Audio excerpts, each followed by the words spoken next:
I'm a businessman, yes, I'm an entrepreneur. Ooh, yeah. I'm a businessman, yes, I'm an entrepreneur. Ooh, yeah.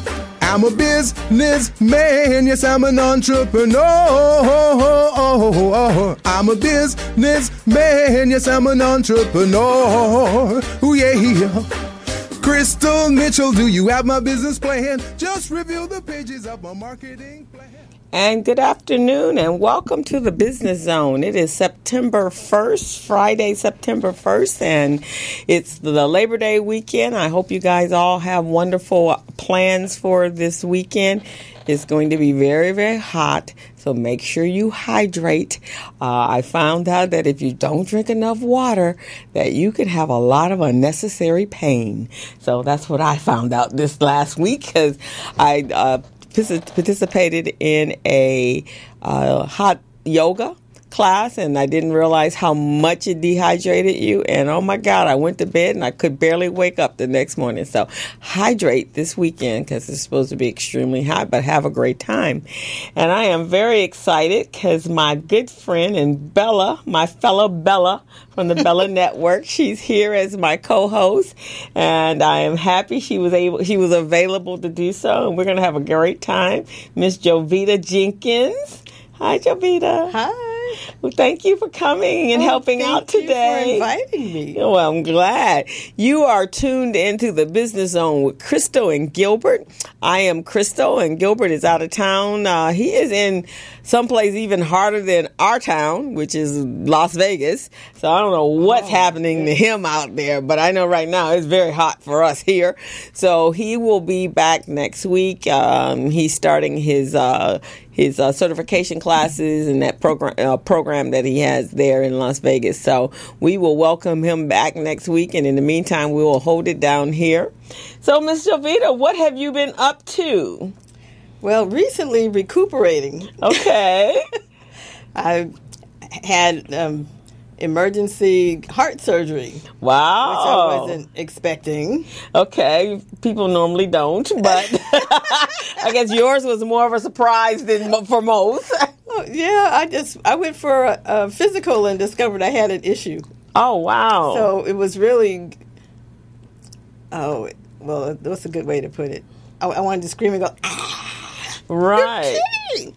So. Well, you look fantastic, so I'm glad they put you back together. They did. I'm back. You're back.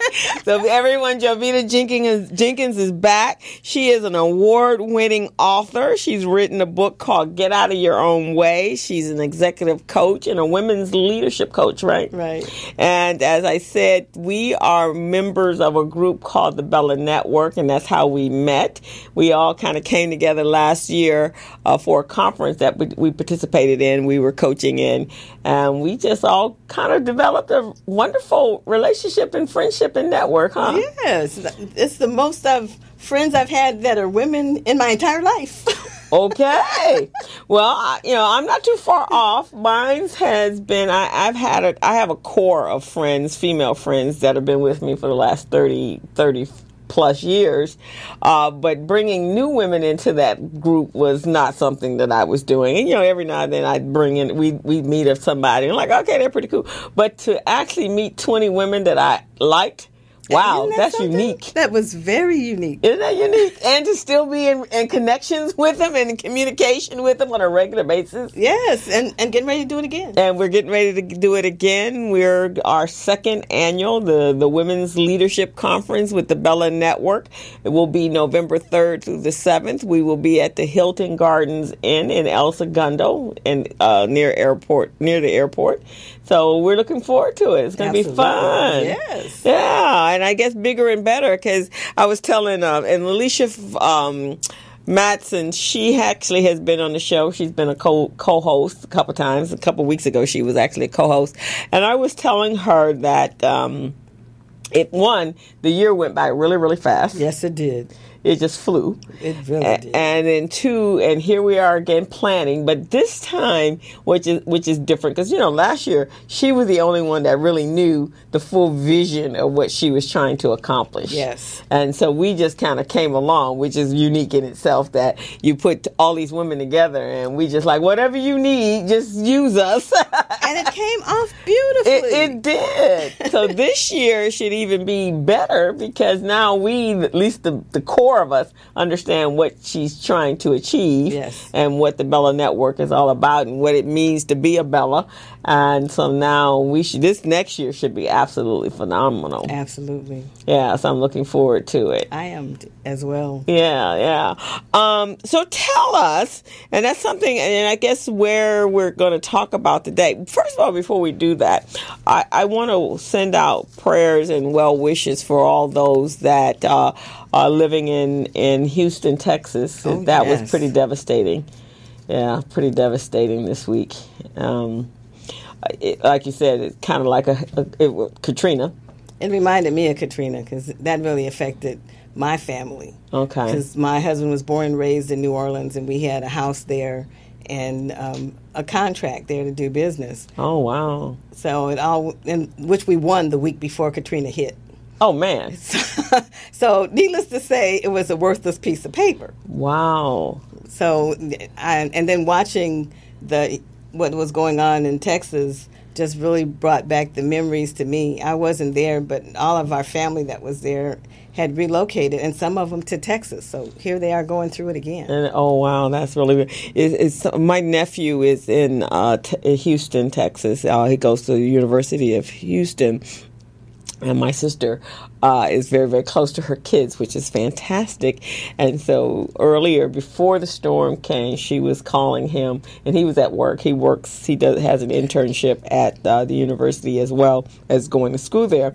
And so she was calling, going, have you gotten your water? Have you gotten your food? Have you da-da-da-da-da? And he's like, look, I'm at work and I don't have time for this. And she kept calling, and then she reached out to friends and family to have them call, because he wasn't returning her phone calls. And then strangers in his mind, they're her friends but not his, calling them to go check on him and call him. He was so angry that he put her on a punishment, and he refused to call her. So she was a mess. And so she has the system. It's a tracking system. It's called Life 360, and so it's on her kids' phone, so she'll know where they are. And that was the only way she could really deal with him being out of the state for school. And so she kept looking, and she kept seeing him leave his house and go out, and she's looking at the news and all the water, and she's like, oh my God, he's drowning. And she's like, and look where he's going, and he's zigzagging, and I guess he's going to one place and realizes it's too much water and he can't go, and he turns around. She was a mess. And finally, about a day later, he actually called her, and he said he was okay. So we found, yesterday he's let her off the hook now, because his asthma kicked up because of the spores in the water. And he's like, I need my medication. So now he needs his mommy, right? So they're back in good graces, but it was a little nerve-wracking for her. Well, I can see from his perspective, he's never been through something like that, and you can't imagine it until you're in it. Right, exactly. And it's so funny. I tell people, I'm from New York. Hey, Carmelita, I'm from New York, upstate, Buffalo. So we had snowstorms there. My family is from the South, so they had tornadoes and hurricanes. Well, the ones that are along the seaboard are hurricanes and tornadoes. And so when my family moved to Los Angeles to California, an earthquake takes about 3 seconds. Most of the time you're asleep. That's true. I would rather live here and deal with an earthquake than deal with hurricanes and tornadoes and snowstorms. Oh, me too. But then I've lived here all my life. Okay. But then all that other stuff is too serious, man. I mean, hurricanes are serious too, but they're quick and they're over. And so far, thank God, I've never been in a place where I was really hurt by by an earthquake. Right. So I wasn't in any of the places where the freeway fell or the houses collapsed. Right. And so to me, it's just a little shaking. It's a little shaking. You wake up and you go like, oh, we had an earthquake. Or sometimes you don't even, that way. And sometimes you don't even feel them, right? That's right. People call, oh, there was an earthquake. And you're like, really? I didn't feel it. And if you're in the car, you never feel it. That's right. And even if you feel it, you're saying, is this bad enough for me to move and go outside or leave the house? And by the time you do all that thought process over, right? I was in Sherman Oaks, what was that, 96, I think. 96? Or 94. Because I was still in graduate school for the second time when it happened. Yeah, I was living in Sherman Oaks, but I was skiing the day. I was up in Tahoe for the Winter Carnival, and so weren't here. So, and we lived right around the corner from where the building that fell on Sepulveda. We were actually right around the corner from that. Okay. So when we I woke up and we were getting the kids up to get them ready to go race. Actually, we were going to leave that morning, so we were going to go ski in the morning and then take our van in and go back to the airport, right? So when I woke up, I went, wow, that street looks familiar. So they were talking about the earthquake and going, wow, that looks familiar. And I was like, oh, okay. And then I went on back and was getting breakfast for the kids because we had the kids with us. And then a few minutes later, I came back around into the living room and went, wait a minute. That's Sepulveda and Ventura Boulevard. That's around the corner from the house. So I called my roommate. He was staying somewhere else. We all were gone except for his sister. And she was still at home. And when we came home, she called him and he said, it looked like she picked up her bag, that's it, and ran and left the house. It was like she was there and then she never came back. She never came back to the house after that. We got back home. Oh my goodness. Well, for that one, now that you're making me remember it a little bit, my daughter hasn't lived at home since she left home to go to college. And she literally walked the 3 miles from where she lives to where I lived after that earthquake because she said, for the first time since I left home, and she was, kind of mid-20s by then, I decided I needed to come home and be with Mama. Oh, that was nice. That was nice. Yeah, but after that, we haven't had anything. That's right. Anything major. Not like that. And hopefully we won't. Knock on some wood, but nothing like that. No. Yeah, but this other stuff every year, I don't know how people live in cities that they know a hurricane is on its way. Yeah, I don't understand that either. But yeah, I couldn't sit there. And tornadoes, I remember when my grandmother lived in Alabama, a tornado would come down the street and take the roof off for somebody's house. Like, okay, this is insane. Well, one of the first business trips I went on when I was working, there was this row of trees that were all kind of laying on the side of the road, and I said to the person who was driving the car, "What happened over there? Because I can't imagine how all the trees fell down." So either was a tornado came through here, and I said. And they say it so matter-of-factly, really? don't they? Yeah.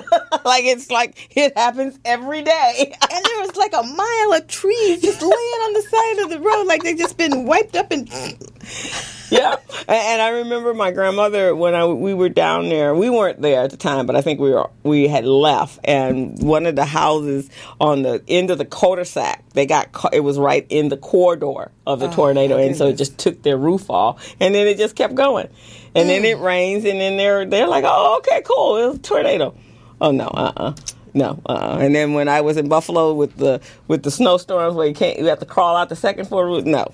I will stay right here in Southern California because this weather is hot today, but normal. Usually not. Yeah, usually not. Then you're out on the water. I live 2 miles from the beach. It's nice. So you're nice. Yeah, we're envious today of you, man. I don't even have to turn on my air conditioner. Yeah, see, that's ridiculous. I'm going to have to leave here today to go get another fan because the one last night was not working. Well, that's what my daughter said.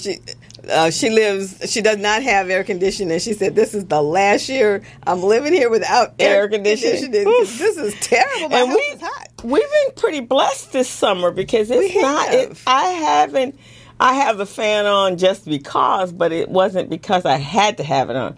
Last night was a must-have. Yes. Yeah, it has been a pleasure. It's been a choice up until this last week. So maybe this is our little heat wave and it'll go on. It'll go away. But I was looking at the news and it was like going to be 106, 112 in some places in the valley. So glad you don't live out there. Yeah, I'm glad you live in. I wish I lived where you live. Maybe I'll come stay with you. Well, you can come visit. You're welcome to come over.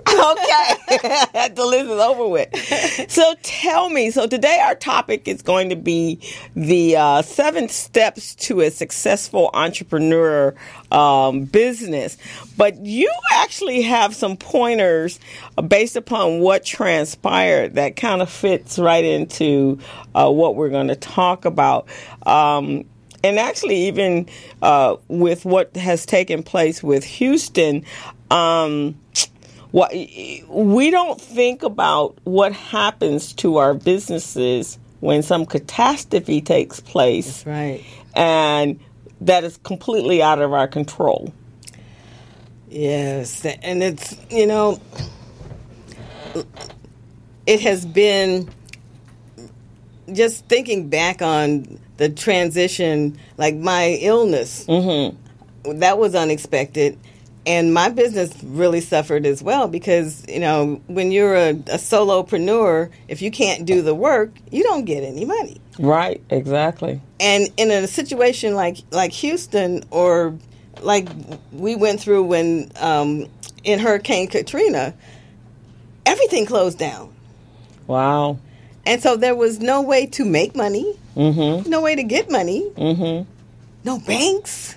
I mean, everything was just really Yes, and we don't even think about that, right? So, because if you just being awarded a contract, which the work that goes into an acquirer contract can take months and years, right? And we were so happy. I bet. So what was the contract? I had a small company at the time, my husband and I, and we won the small business outreach for the New Orleans airport. Wow. To go out into the community and try and bring businesses in. And there was no business to bring in and no airport. Oh, wow. Because remember, the airport closed down, too, because people couldn't get to it. So luckily, we still lived in L.A. and also had a place in New Orleans. But my husband was there. He left the night before Katrina hit and just thought he was going to go up the coast to Baton Rouge and stay there overnight and go back. Because, when you live through that kind of stuff, you don't really take it as serious as you ought to necessarily. So, right. We'll do it and go back. Well, you never would have thought there would have been that type of devastation, though. That's right. Right. It was just, thinking a regular hurricane that just kind of comes in and leaves. But this one turned out, our house wasn't destroyed, but the neighborhood, all around us was and all the infrastructure was. So if he had been there, he wouldn't have been able to get out. Right. It would have been like Houston. It would have been like Houston. Wow. So after that, and it took a long time for couple of years for them to bring. In fact, there was a HBO series. I don't know if you ever watched it. That was about New Orleans and after Katrina.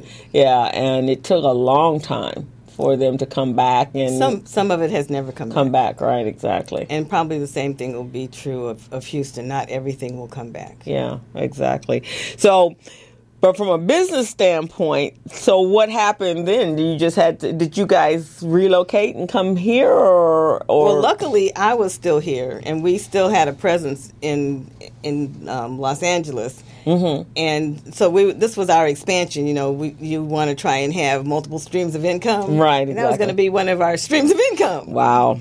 And it turned out we didn't have any income there, which is what happens to a lot of the businesses. So it's going to take a lot to recuperate and regroup. We were lucky to have something on this coast that we could come back to, and I think at the time I had just retired, so we had lots and lots of money. Oh, okay.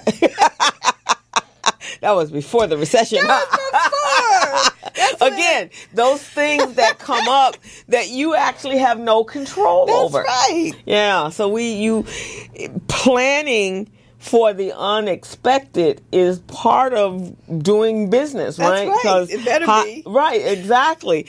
And I think it's definitely a great conversation, and for the benefit of having businesses that are online that cannot be affected, because businesses or city businesses or contractual businesses can be affected Absolutely. by exterior environmental things that you have no control over. And even your online businesses can be, because they depend on electricity and computers. True. True that.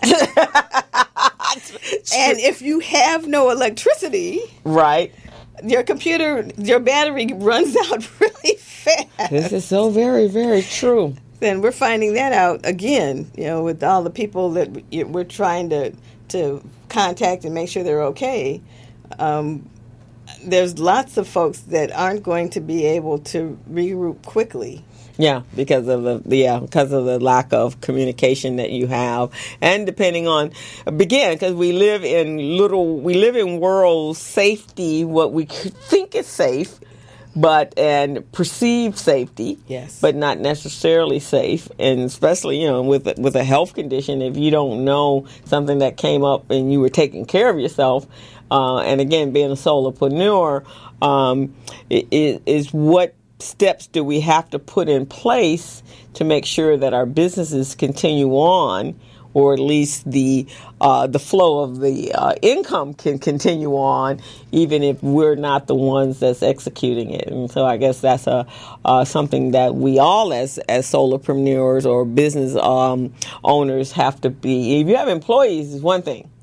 And that's even worse. Yeah, and depending on the type of business, yes, whether or not they are trained enough that they can carry on the business and then you can get back. For me, some of the things that I've done is I have partners in most of everything that I do. So if I'm not available, then the other person is available to do it. I have found that has worked for me. So with Gilbert and I with the show, when he has to go out of town, he can still carry on the show without me. And when I went out of town in July, I was gone quite a bit. And he was able to carry it on. And we have a pretty extensive network. So I reached out to a number of individuals to sit in when I couldn't be here. That's wonderful. Yeah. So we got to get you in that position. So. The next time I want to be in that position, because we learned the hard way what you need to do and what you need to have in place. Right. And you don't really think about it ahead of time necessarily. I mean, I thought I had, a really good system and that everything was in place, and there have been lots of things that happened. I have this roller coaster ride since leaving the corporate environment, because I left at the top of my game pretty much. Okay. And I thought I was set for life and everything else I did would be extra and on top of it. But then you never consider what might happen along the way. Well, when we come back from break, so we're going to take a few breaks, because we're going to talk about what life is like when we work in a corporate America and when we exit corporate America and become our own boss, what that life is like, because it's definitely different. It's very different. So we're going to take a quick little break, and then we'll be back, and we'll continue to have this conversation. Hello, meet Larry. Larry is a general contractor. Larry is very good at his craft, but Larry has a very tough time managing his paperwork because he is busy taking care of his clients' needs. Larry just cannot find his important business documents when needed. Larry is also being passed over for bid opportunities from prime contractors because he is perceived as not ready. He doesn't know where his business license, certifications, insurance, and other key corporate documents are located most of the time. Lucy owns an auto body and collision repair shop and has been using a business management and procurement assistance program called Small Biz Pro to keep her business organized, business ready, contract ready, and bank loan ready. Small Biz Pro is a 3-in-1 cloud-based business management, procurement, and market research assistance system designed to help businesses become business ready, contract ready, and bank loan ready. It also provides back-office operation solutions for small businesses. Lucy is able to stay ahead of her competitors because she uses Small Biz Pro to manage her business daily. Lucy just clicks on Small Biz Pro from her tablet, mobile phone, laptop, or any internet-accessible device for data retrieval, and she's got it. Lucy introduces Larry to Small Biz Pro, and now Larry is more organized and can now find all of his documents and new bid opportunities in seconds.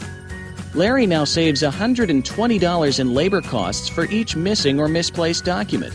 Just simply go to your web browser and log into smallbizpro.net and register today for a limited 30-day free trial offer. Services start as low as $1 per day. Let's put the competition out of business. Small Biz Pro. If you stay ready, you don't need to get ready. Register now at smallbizpro.net and begin saving money. Email info@smallbizpro.net or call 626-533-1186.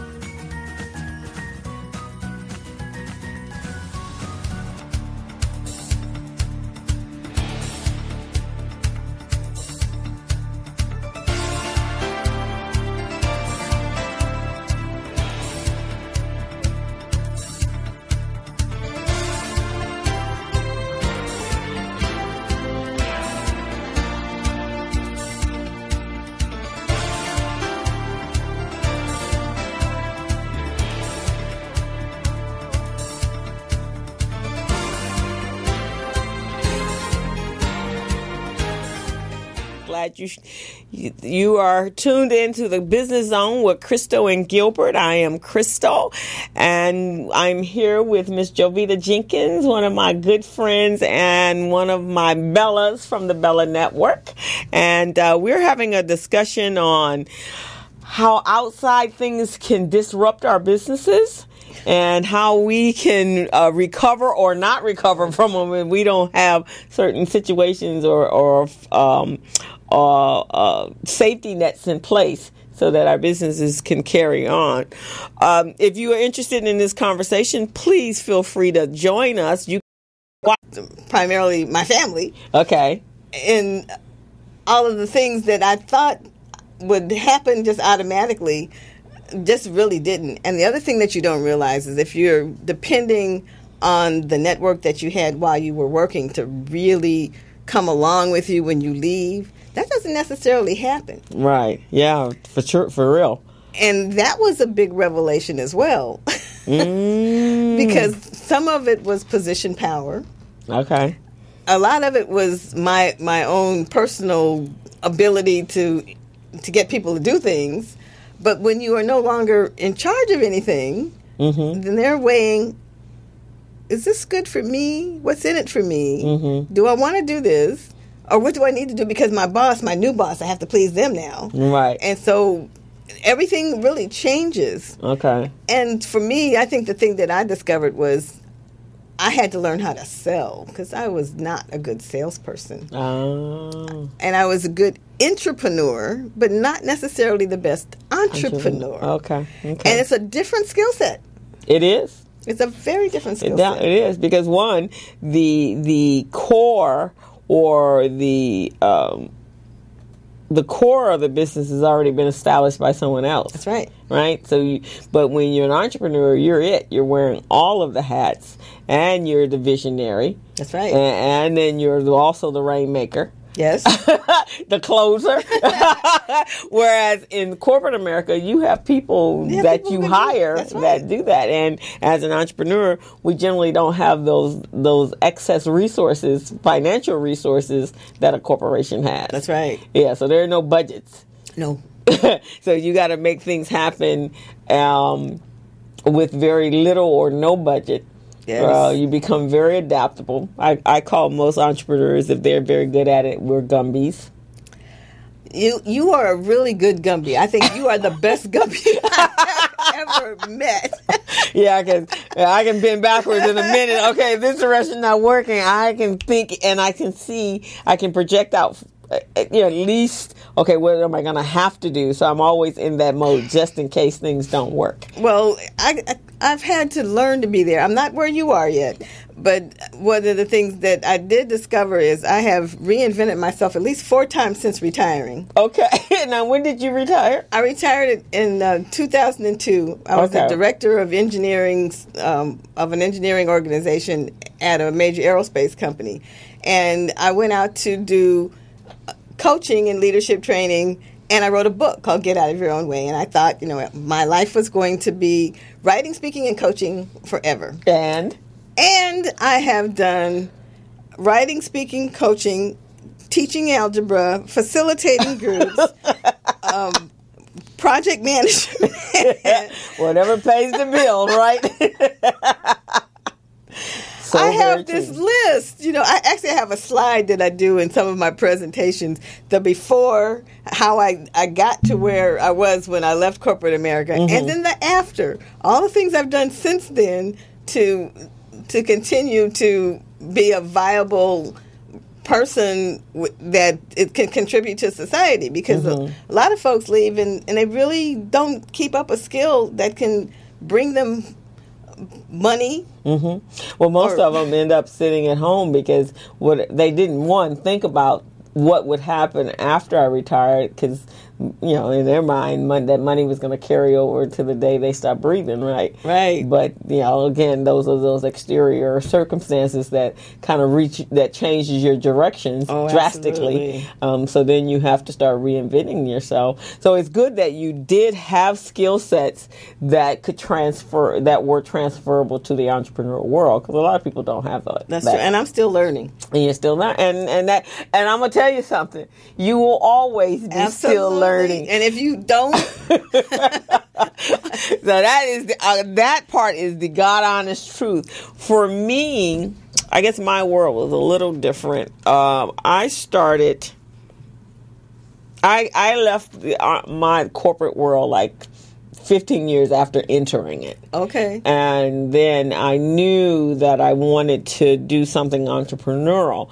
Now, when I did do that, everybody I knew was working a 9-to-5. So I did not have a resource base. There was nobody else that I could go and look to and say, oh, wow, you're an entrepreneur. Can you help me?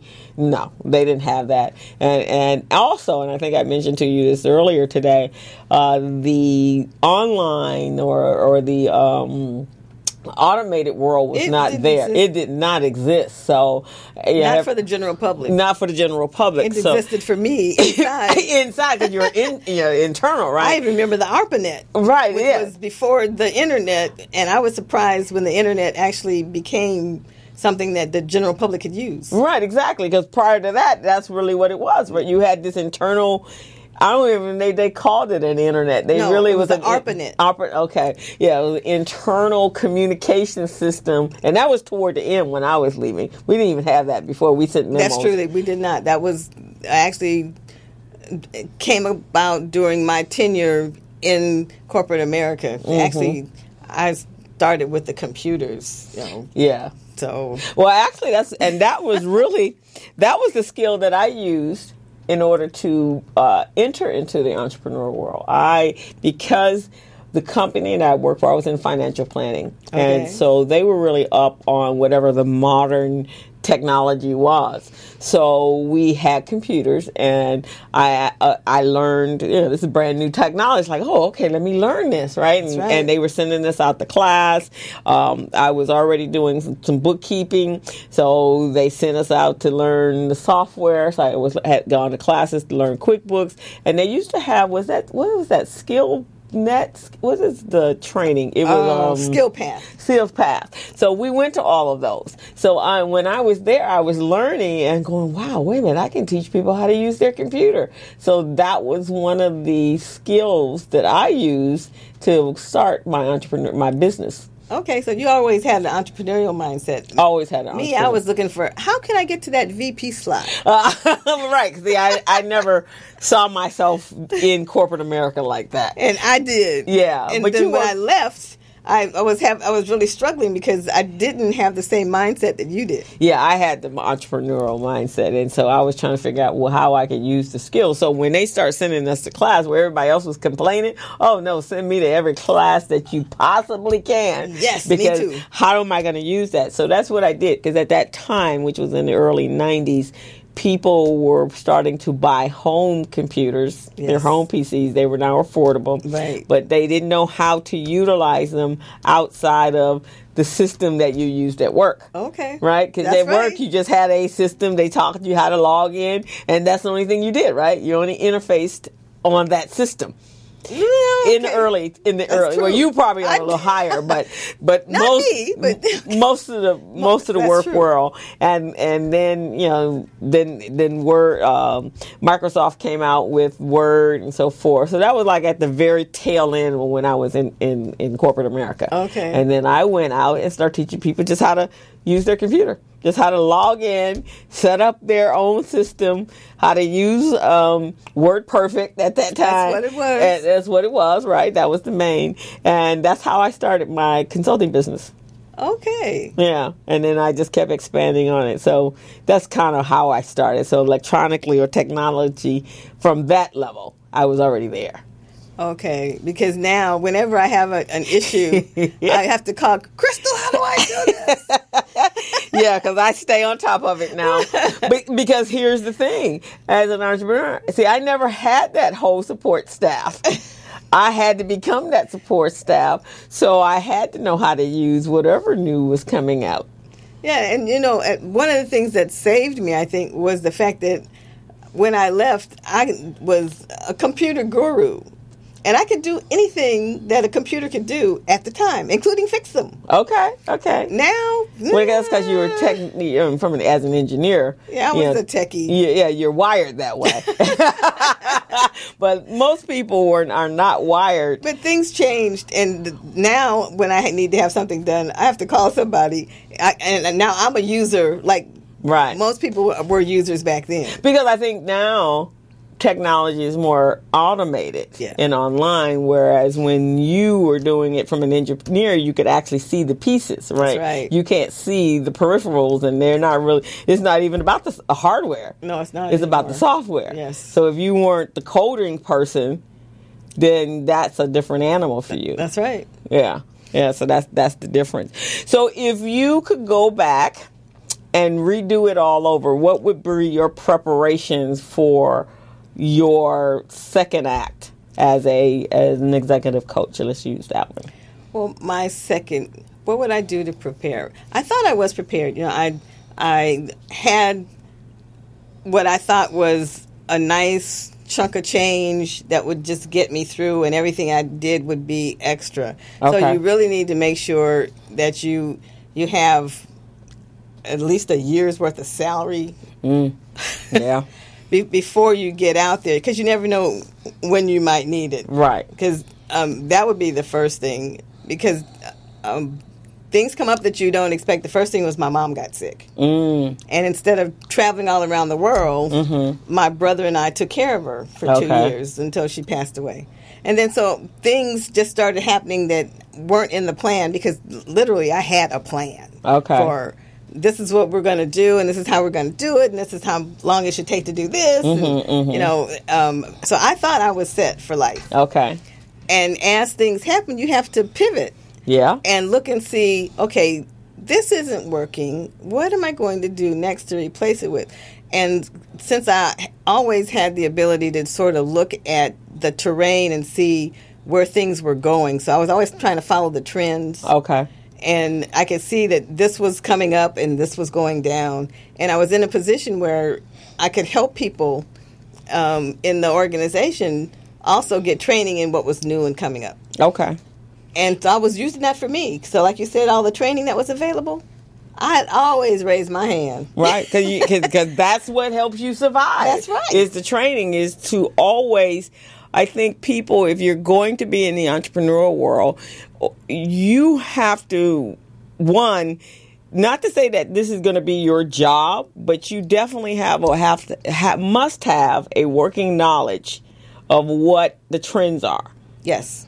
And how you can adapt that to your business. Because like you said, you may not be quite as flexible as I am, but you still can pivot when you need to, because you've had to.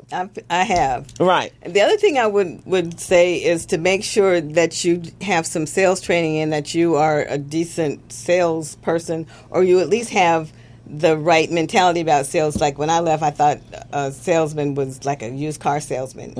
And don't call me a salesman.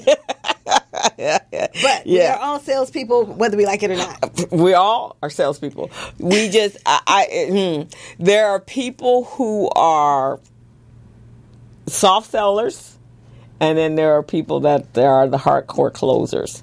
And that would be your people that, car sales and that kind of stuff. Those are hardcore closers.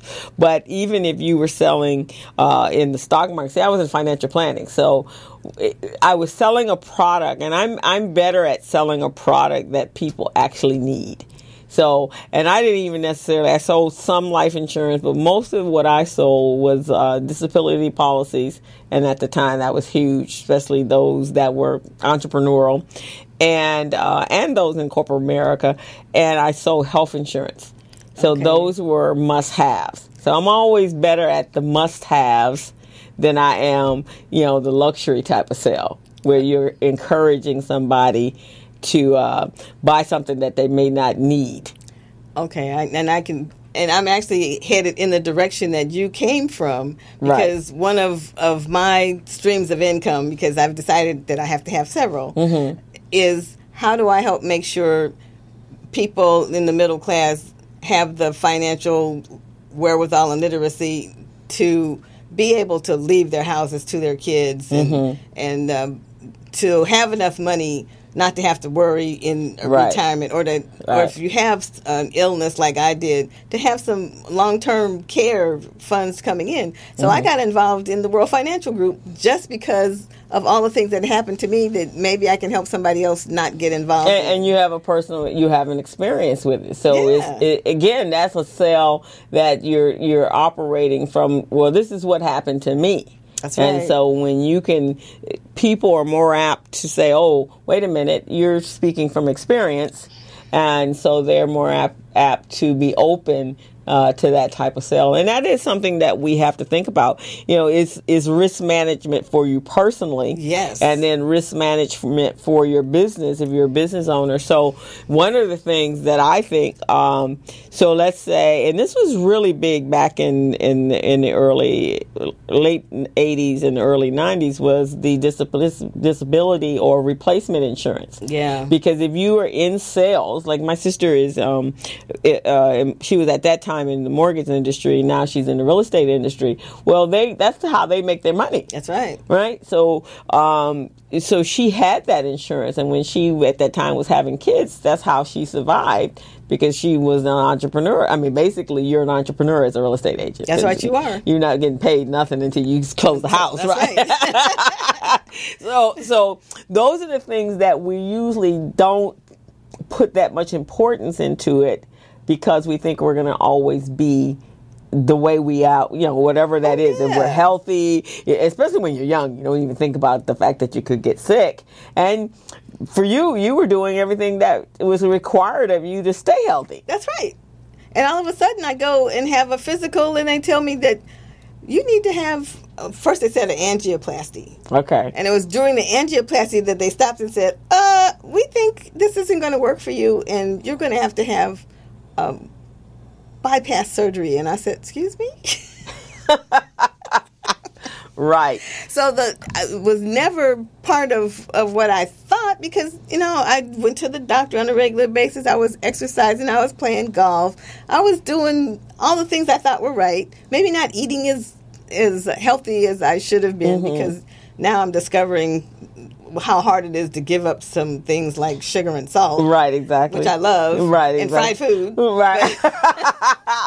And we have to think about that, because, as we get older, our body doesn't, it's not that we don't have the energy, it's our body doesn't process those foods like they did when you were younger. Yeah, so, everything changed almost overnight. Wow. So there's no way to prepare for thinking you're healthy, and all of a sudden you have surgery where you're not supposed to lift anything for 2 months that's heavier than a milk carton. Right. You can't drive your car. Oh, yeah. See, that was the hardest part for me. Having to depend on people to do things for me. Yeah, and you're very independent, right? I am. Yeah. And I was a loner. But so I also want to say about the Bella Network and some other things. In the last few years, I have gotten more involved in networks of people who were doing things. Mm-hmm. Because a lot of the folks that are typically around you, they want to keep doing whatever it is they're doing. And me, I'm always looking for something new, something better. How do I keep going? What are the trends? How can I stay relevant in this world? And not everybody my age is. Right, and you're kind of atypical. Although there are more of you in your age group that are much more productive and than there used to be. I know my uncle is 80. He just turned 85, and he still teaches. Every Saturday, he's teaching the same thing he's been teaching for the last 60 years. He teaches for the testing for construction workers. Okay. So how to take the test. So he was actually one of the individuals that was doing that, teaching that curriculum at the Urban League, doing the LEAP program. Which I remember that. Remember the LEAP program? Yeah. So he was with John Mack. He was one of the initiators. That started that. So he's still doing that now. He has a couple of people that he works with that would not have been in the trades if it had not have been for my uncle helping them pass the test. So he does that pre-exam, whatever they call that stuff that they do. But he still does that. But that's what keeps him active. And it keeps, I can have a conversation with him just like I talk to anybody else. And we can talk politics, we can talk anything that's going on in the world today. And he's still having that conversation. But there are a lot of people, you guys are atypical. Because there are a lot of people that retired from work and going, I am never thinking again. I'm watching TV.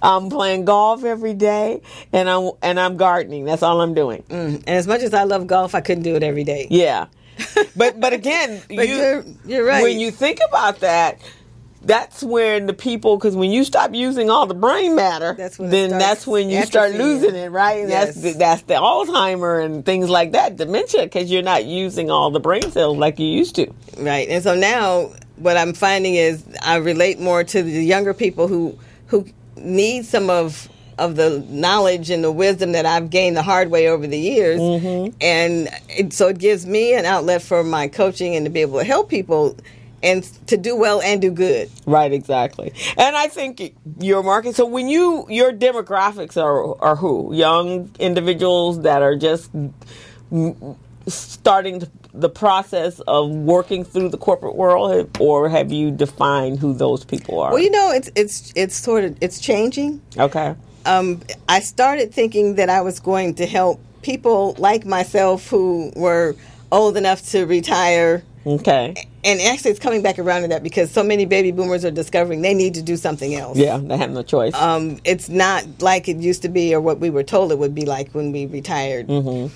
But what I enjoy most are the young up-and-comers. My favorite person is and technology is still, I like to see what's going on in the technology world. Okay. So one of my favorite clients is a young CEO who has about a 10-person company who's working on the second round of entrepreneurial funding, who decided, I need to learn how to actually be an executive. Yeah, that's about when you when you go from a startup to a real corporation. Yeah, and then there are lots of folks that need to learn how to communicate better, because you can't sit there and text on your phone. Right, exactly. You have to learn how to communicate. Right. And how to speak right and look the part, because if the people that you were trying to get business from can't trust you, or you look like you might cause them trouble down the line, then you aren't going to get the job, whatever it is.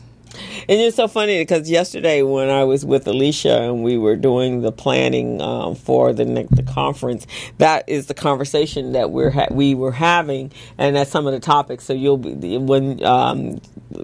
And you'll understand, you'll see why it's so prevalent and why we need to do this, because that was a conversation we had, is how do you dress and walk and talk the part when your company as a startup now grows up and now you're a corporation like everybody else. You're right. Right?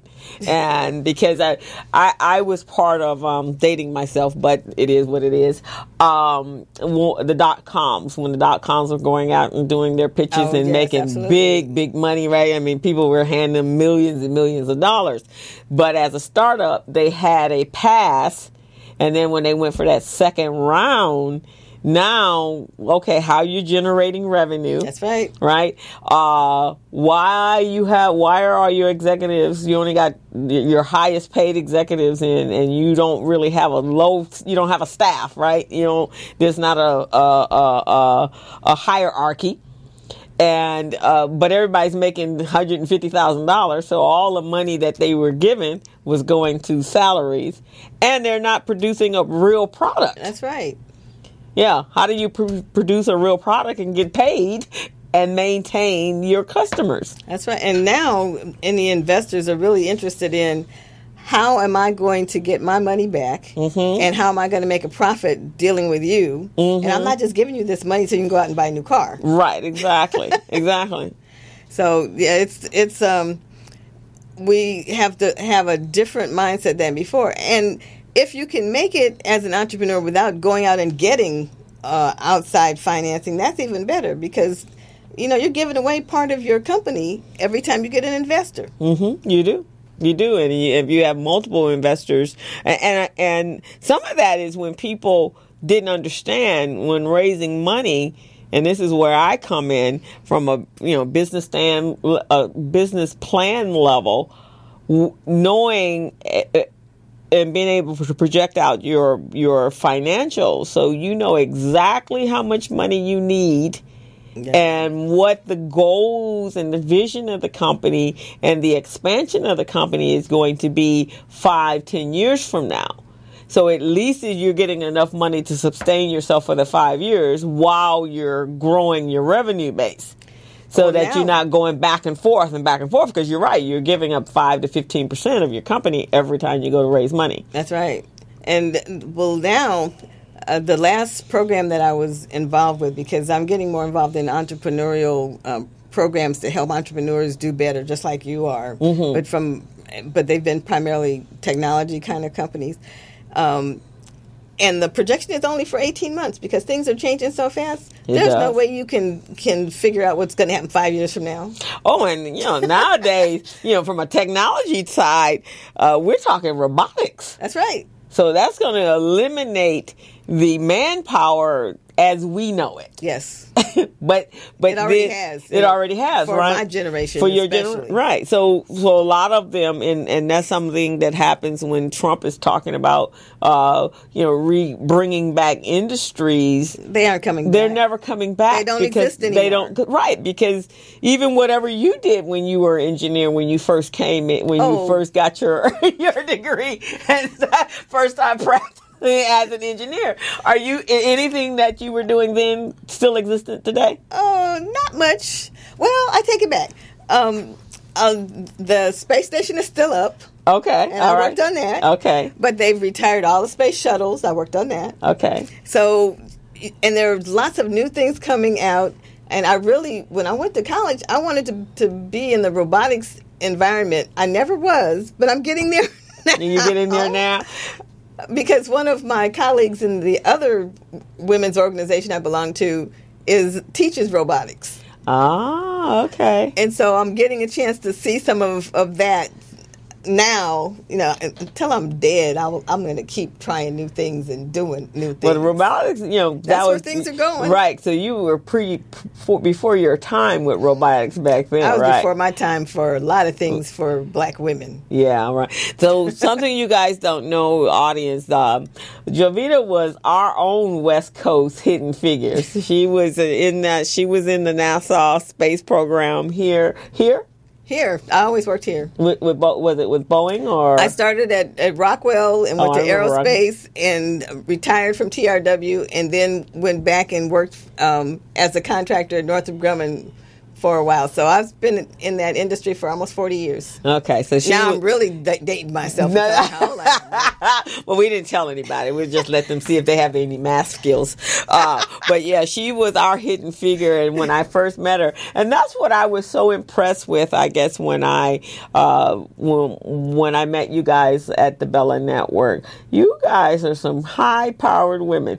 Everybody that was there, I was your chemist, your IL she had 4 patents. I'm like, wow, you don't meet these type of women, especially black women, every day. No, you and don't. Even in the work world. We didn't even get to be exposed to you when we were working in corporate America, because you guys were way up here and we were way down here. Well, even no matter where you are on that ladder, there were never that many around me. Because I always tried, if I could, to bring people up, and I didn't care whether they were men or women. Mm-hmm. I wanted to see more people who looked like me in the corporate environment if I could affect that. Mm-hmm. And that was part of why I taught. At Southwest College, I taught algebra and calculus to help us get there, because that was what I could give back. Right, exactly. And that definitely does not happen in today's world. When you go into corporate America, there are not people, from being the co-director of Recycling Black Dollars, we go out for funding. Our funders are today's corporate, Fortune 500 companies. Right. And when we go to those companies that traditionally have had a lot of black employees, the utility companies, you don't see too many of us anymore. And you don't see those that were in the company pulling those from in the pool up to be where they are so that they can replace them. So, because there's a legacy there. That's right. Right? Because you guys are trendsetters. There's some things that you did that brought value to that company, but we're not sharing that brain wealth or that brain, sharing the brain power with those below us to help bring them up that ladder. Some of us were. In some cases, that's true. But in other cases, our folks weren't listening to us. Yeah, well, that happens. That happens as well. Because I would always make the announcement at new hire or at the Black Affinity Group meetings. Mm-hmm. I'm available to help you if you want help. Don't wait till you're in trouble. Come and see me before. I can help you stay out of trouble and figure out how to navigate the system so that you can make the best career you possibly can. And that's still what I try and help people with, is how do you strategize to improve your career, to increase your trust factor, to enhance your circle of influence, that kind of stuff. Right. Because that's really what it takes. It's the unwritten rules that get you from A to B and up the ladder if that's what you want to do. Exactly. And in today's world where our young people think definitely differently than we think, they need that guidance. They need to, and it may sound old-fashioned to them, but still is a corporate, and corporate America is what corporate America is. No matter how the CEO is, the structures are pretty much the same. They really haven't changed. No, they haven't. Yeah, and how you progress up that ladder really hasn't changed. No, and it's all unwritten rules. They aren't necessarily written down anywhere. But if you're paying attention, because I didn't have anybody that I could who would really take me by the hand and drag me up. Mm-hmm. I had to figure it out by watching what worked and what didn't, and who the people were that were being accelerated and why, and what was.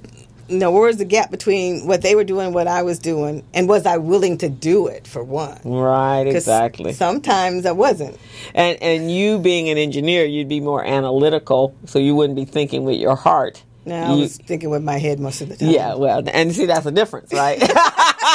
That's a big difference, because sometimes we're in certain situations, and if we're not thinking with our head, we're in our heart, then we let certain things, the small thing, we get caught up in the small things and not just taking time to go, wait a minute, does that get me from point A to point B on my corporate ladder ride? So that's the difference. And where am I really trying to get to the corporate ride, right? And I don't think they teach when you come out of college. I think they used to, but I don't think they do that now. What's the journey? I don't think they ever taught the journey. Okay. I think, well, maybe a little bit more now than they used to.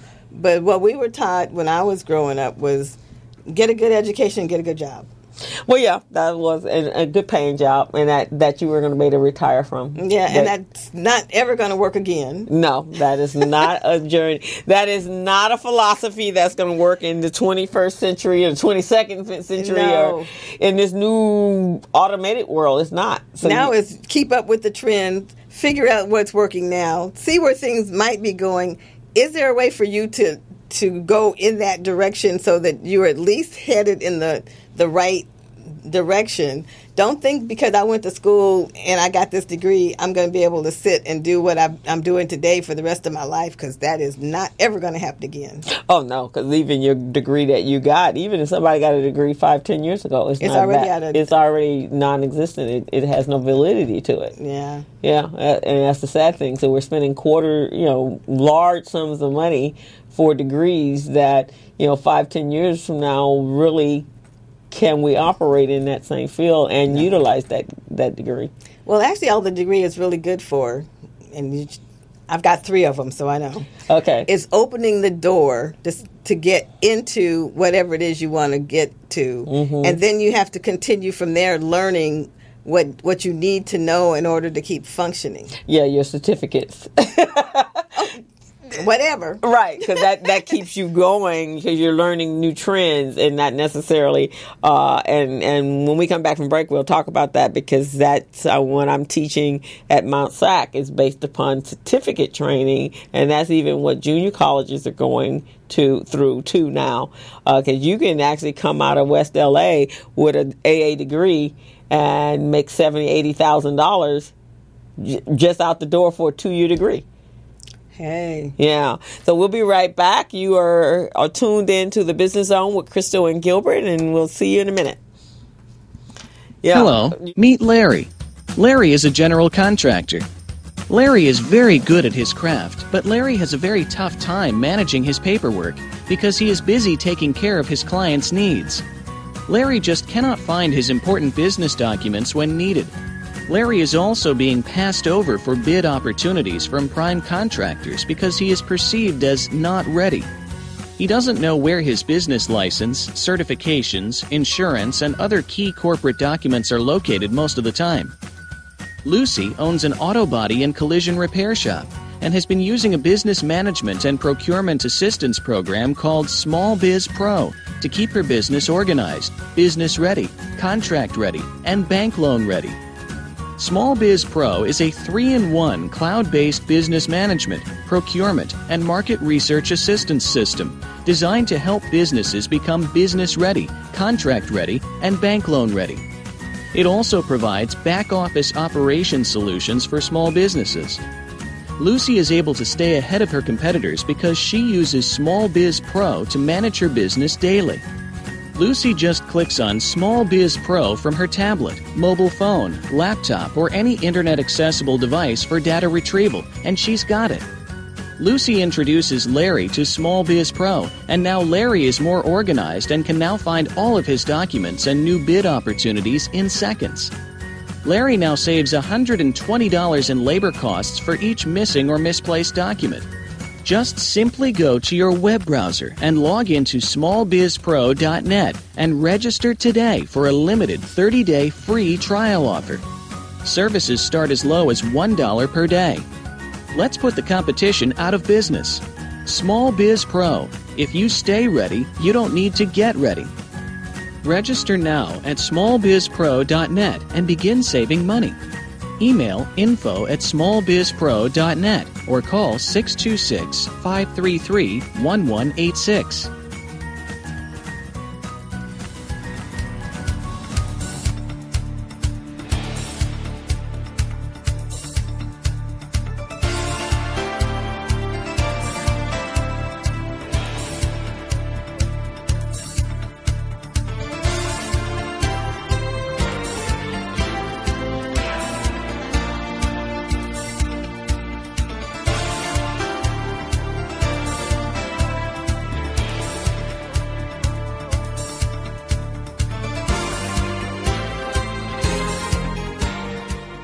are back with the Business Zone with Crystal and Gilbert. You can see us online and tune in to us at morrismedialive.com. We are broadcasting live on YouTube now.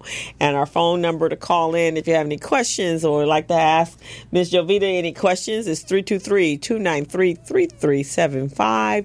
That's 323-293-3375.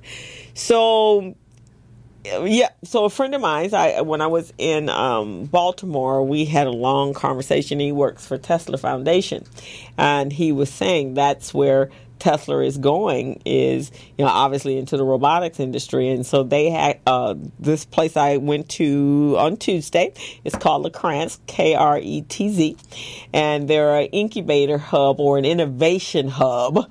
And they're testing all kinds of stuff down there. Chemical, food testing. And in fact, let me pull it up so I can tell you exactly what they do. And that is right in your area. How exciting. I know, huh? At least to me. Maybe not to the other people, but to me, ooh. Ooh. Let me see. I think it's called LeCrantz. Yeah. It's LeCrantz Innovation Campus.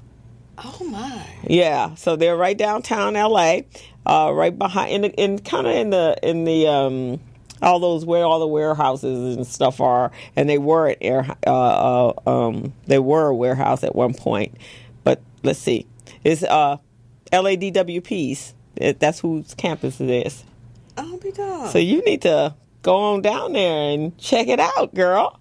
Hey, you must know. You know anybody from DWP? Not really, but I'm open. You're open?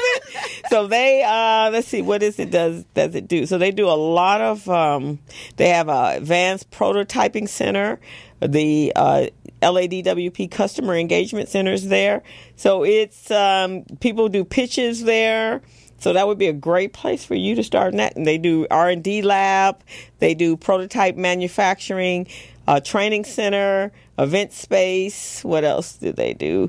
Energy efficiency and technology. Oh my goodness.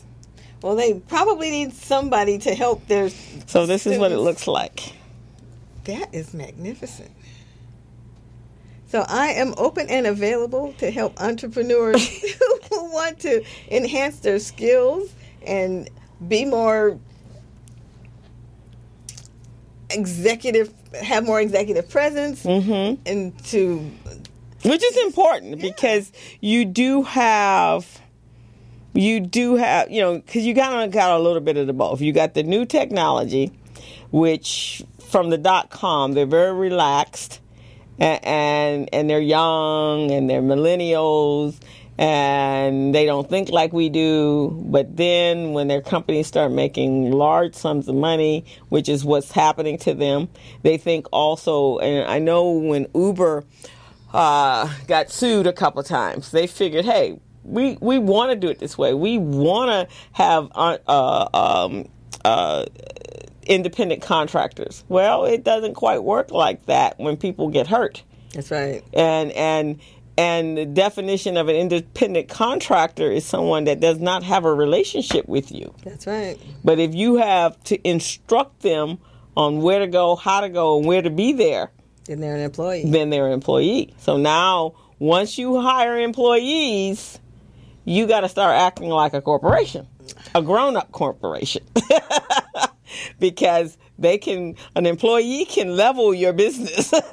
in a second.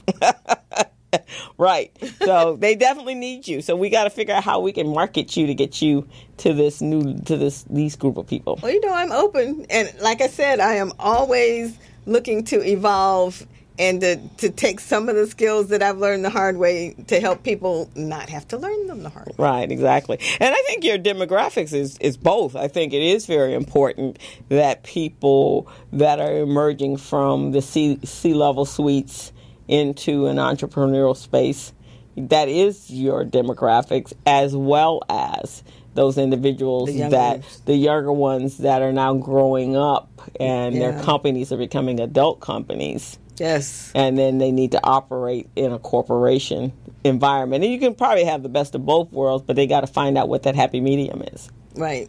because it is there. But there are certain things that you have no choice but to do. I have a girlfriend that is an HR. She's like an HR guru. She's the equivalent to me as I am in finance, but she's in HR. And she got all her training and from the airline industry, from the hospitality industry. Okay. Well, the airlines is governed by the FAA, right? And your corporation. They operate like a corporation. Yes, they have no do. choice, right? And so they do things based upon regulations. Well, then she came out when she retired, and she came out and doing consulting in the regular world.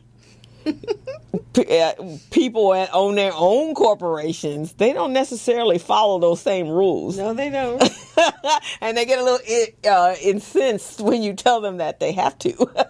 Or you have to help them find the happy medium between the rule and how to come close to the rule and not really step over the boundary. Yeah. But how to change it a little. And you have to change things from the inside. Yeah, you do. You can't change it from the outside. Yeah, so she had a struggle. She struggled a little bit with that one to finally, I think after the third or fourth company she's worked with, she's like, wow, they do business different. Yeah, they do. They do. And, I've been out here. I've always structured my business when I wanted to learn something else. I would always go back into corporate America and let them train me. Or I used them as my university, and it was on their dime, not on mine. I understand. And then I got what I needed, and then I left back out. So it's been a long time since I've been back. And you've been very lucky because they aren't doing that training very much anymore. Yeah, right. You are on your own to get it yourself, unless you are very well thought of within the company and they're looking for you to be around for a long time. And there's not that many people that they're looking to keep around for a long time. No, 2 years, 3 years at max is about. And if I'd done that, I wouldn't have had a job. They're looking at my resume going, you were only here for 2 years? And now, if you're any place for more than 5, you're a dinosaur. Oh, yeah. In fact, they're like, are you even bringing us value? Past 5 years. Do you still bring us value? And isn't that something and you're only as good as your last success? Well, the dot-coms did that. The internet business did that because that was the only way they could increase their income, their base by tens of thousands of dollars, was to stay at a company for 2 to 3 years at most and then move on. Whether they liked it or not. They were moving on, and every time they made that move, and they really got an increase in their annual salary, tens of thousands of dollars. Now it's even hundreds of thousands of dollars for some people. For some people, right? Because now, back in when we were first in corporate America, there were no sign-on bonuses. These folks, they come in with sign-in bonuses and relocation monies and all that kind of stuff. If you've got the right skill sets. If you have the right skill sets. And if you don't, you need to figure out what skill sets should I be trying to get instead of what I'm getting. Exactly.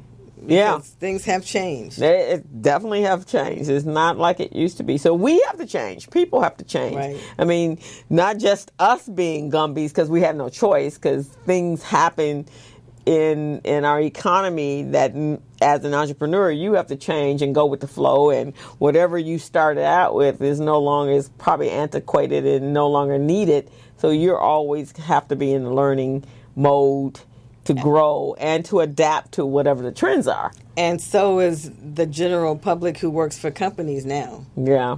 If you want to have a job. Right, exactly. Now, do you still do things do any training for aerospace? I have not recently, but I am open. Okay.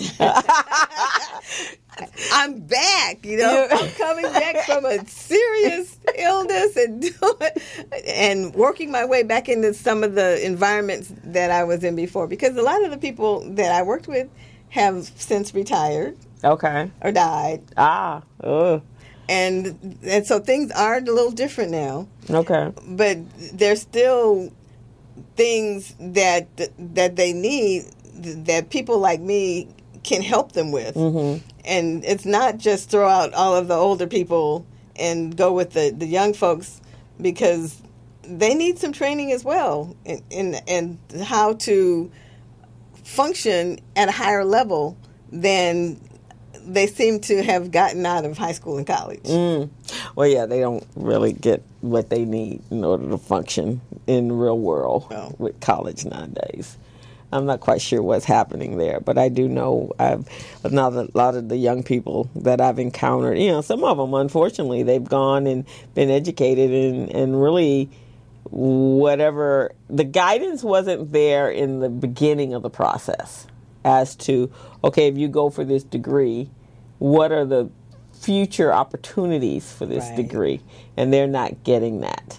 No, and even when I was going to college, we were not being routed into the arenas that were the highest paying. Yeah. So if you didn't have somebody to help you, or you weren't proactive in going out and finding what the opportunities might be, then you still didn't get them.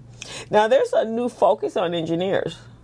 Well, there better be, because we need them for one. And I'd like to get more involved in more STEM projects, too, because I'd like to see more my engineers of color out in the workplace than there are now. But things have changed to the point where you have to be doing something that's headed in a trending direction, which has to do with technology. In the old days, you could go out and decide you wanted to do something that was physical. But now there's robots to do all kinds of things. Yeah, now we're looking, because a couple of weeks ago when we took, when I did the biz camp for the kids, we had an opportunity to take the kids to Channel 5 news station channel, and they did a tour. And then they allowed us to come in while they were taping this 3 o'clock news on Channel 5. And so all the cameras were robotics. They were robots. Oh, my. So how many people did that put out of work? Well, there were 3 cameras. There were 4 cameras, because the weather guy, Kai, he was over in one little corner with his green screen, and then there were 3 cameras where the 2 anchors were, and there was one lady. There was one lady that was directing, and she was really more directing the human people, the anchors. That the cameras were doing their own thing. So it was 3 of them. But she did say that there are some cases that they do use live camera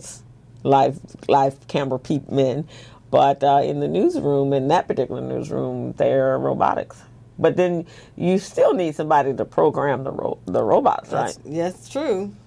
But that's one person as opposed to the 7 or 8 that they needed before in order to man the cameras and to do whatever needed to be done. So it's getting to be just a tad scary. Even there are parking lots that now have robots monitoring the parking lots instead of guards. Exactly. Well, you remember, and this was probably been in a time when you were an engineer, when you would go to Disneyland and to Tomorrowland, and all of that stuff seemed so far-reaching, right? Yes. And now they have the little robotic, the vacuum cleaner, which was part of Tomorrowland. They actually have that refrigerator or that stove that will start cooking for you. You program it with your cell phone. Absolutely. And so all of that was there in Tomorrowland. Anything people can think of can actually happen. Right. And I'm still waiting for them to beam me up Scotty. I think that's coming too. Well, it's probably coming as well. So maybe not in my lifetime, but maybe. But maybe. You never know. I mean, because Tesla is doing some, their SpaceX is doing some amazing stuff out there. Yes, they are. Yeah, and other people. How moving people, and in countries like China, they've been using the transportation system long before we did. Yes. Yeah, their trains and so forth have been around for a very long time, and they're much more efficient and a lot faster than ours. And so you have to come with a whole different skill set nowadays, and a different mindset. And to start with, we have to fix it so our kids are more into mathematics, because it all starts with math. It does. So we really need to start thinking more in terms of how do we prepare our kids for the jobs of the future. Now, it was funny this summer for our biz camp. We had 26 kids, and we gave them the option. Our sponsor was American Airlines, so we told the kids, that we wanted them to create a business that solved a problem that American Airlines or the airlines had. So we know customer service is a big problem, but these kids were pretty bright. Math was not an issue for them, this particular group that we had. Okay. But some of the businesses, one young lady, the one that won, her name is Hannah, and Hannah was here on the show. She had a tower garden where you actually could produce 10 pounds of food in one tower, which is about 5 feet tall, and you could do your vegetables and your fruits and vegetables and everything grow on this one tower, and it was called an urban tower. Okay. And then another young man utilizing changing the biofuel using fats and oils, fats and oil. So these were the kids. They were between the ages of 14 and 18.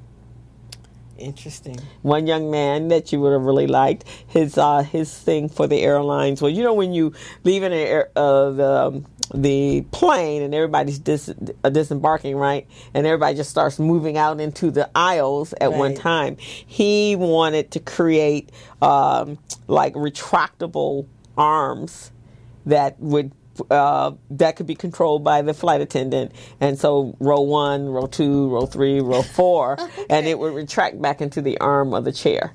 Oh. I can see how that could be useful. Yeah, and when he mentioned it, when we took the kids on a tour of one of the 777 for American Airlines, the representative said, "Wow, that would save us a lot of money, because a lot of times when everybody's converging out into the aisles, it creates a delay for the airlines because people can't get their bags out. So that's right. Everybody's in a hurry, but you're really in a hurry to go nowhere. That's right. Because we only got that little space that we're working with, and one out, one exit." Right? That's right. And you have to wait. So that was some of their ideas.